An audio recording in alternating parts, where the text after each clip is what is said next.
सब कुछ बहुत अच्छा था, आपका शुक्रिया। You welcome. कहते हैं जब खाने में मोहब्बत शामिल हो तो हर चीज मजेदार हो जाती है।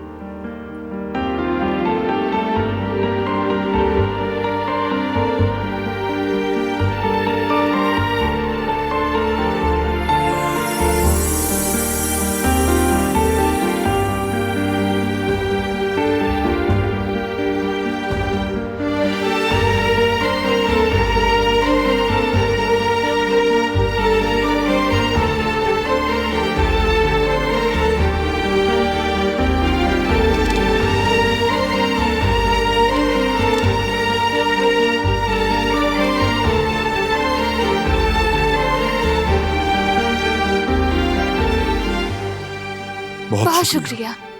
मजे से खाओ।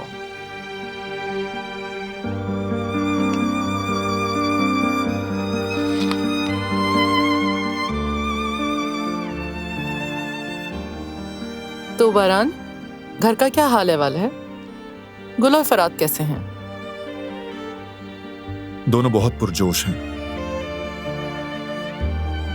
चलो ये तो अच्छी बात है। इंशाअल्लाह बहुत खूबसूरत आगाज करेंगे। ऐसा ही है। उन्होंने बहुत मुश्किलात देखी, लेकिन सब कुछ गुजर गया।